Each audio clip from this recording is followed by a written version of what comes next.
Hello guys, আজি আপোনালোকৰ বাবে মই আকৌ কিছুমান নতুন কোৱেশ্চন লৈ আহিছো যিসকল আপোনাৰ বাবে গুৰুত্বপূৰ্ণ হ'ব বুলি ভাবিছো। সো ভিডিওটো যদি আপোনালোকক ভাল লাগে তেন্তে লাইক আৰু কমেন্ট অৱশ্যই কৰিব। সো আজিৰ ভিডিওটোৰ first question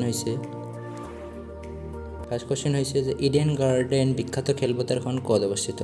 New York, Kolkata, London, Itanagar. ইয়াৰ শুদ্ধ আনসাৰটো হ'ল কলকাতা।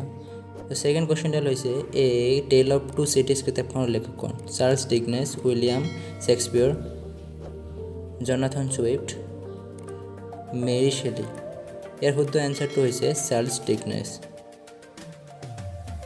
সো আজিৰ ভিডিওৰ নেক্সট কোৱেশ্চন হৈছে কোনজন দলৰ টেনিছ খেলুৱৈ নহয়? Leander Paes, Martina, Martin Frost, Rafael Nadal. ইয়াৰে মাৰ্টিন ফ্ৰষ্ট 3 নম্বৰ এনসাৰ। ই টেনিছ খেলুৱৈ নহয়। বন্দে মাতৰম গীতটো কোনে লিখিছে? এইটো অতি সহজ কোৱেশ্চন। ৰবীন্দ্ৰনাথ ঠাকুৰ, বীৰ সাভাৰকাৰ, চিত্তৰঞ্জন দাস, বঙ্কিমচন্দ্ৰ চট্টোপাধ্যায়। এইটো চাগে সকলোৱে জানে।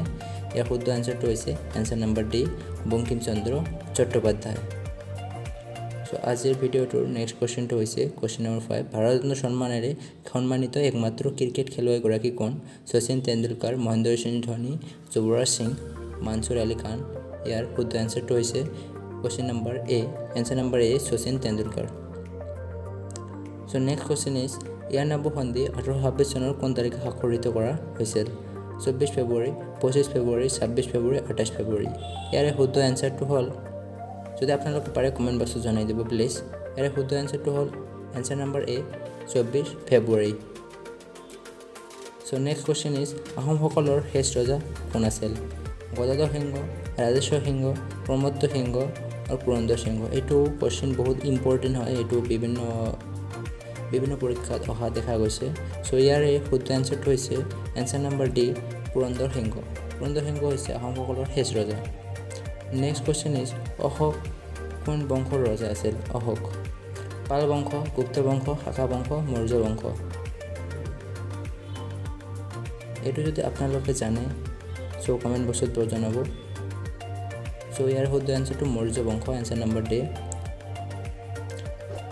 কিয় লেডিঅ' নেশ্যনেল পাৰ্ক ক'ত অৱস্থিত? ৰাজস্থান, ছিকিম, গুজৰাট, কৰ্ণাটক। এইটোৰ আনসাৰ মই আপোনালোকক নকওঁ। এইটো প্ৰশ্নৰ উত্তৰ আপোনালোকে কমেণ্ট কৰক কমেণ্ট বক্সত। চাওঁ কোনে শুদ্ধ আনসাৰ দিব পাৰে। সো নেক্সট কোৱেশ্চন ইজ অসমৰ দক্ষিণ দিশত থকা বহিৰাজ্যখন হ'ল বাংলাদেশ, ত্ৰিপুৰা, শ্ৰীলংকা, ম্যানমাৰ। ইয়াৰে শুদ্ধ আনসাৰটো হ'ল answer number B, Tripura. Tripura is the right answer. তো আজিৰ কাৰণে ভিডিওটো এইখিনিতে সমাপ্ত কৰিলোঁ। যদি ভিডিওটো আপোনালোকক ভাল লাগে তেন্তে লাইক আৰু ছাবস্ক্ৰাইব এটা কৰি দিব। আপোনালোকৰ যিসকল বন্ধু বান্ধৱীয়ে যিকোনো এক্সামৰ বাবে প্ৰিপাৰেশ্যন কৰি আছে তেন্তে আপোনালোকে এই ভিডিওটো নিশ্চয় তেওঁলোকলৈ শ্বেয়াৰ কৰিব যাতে তেওঁলোকৰ বাবে ভিডিওটো গুৰুত্বপূৰ্ণ হয়। So thank you everyone, bye by.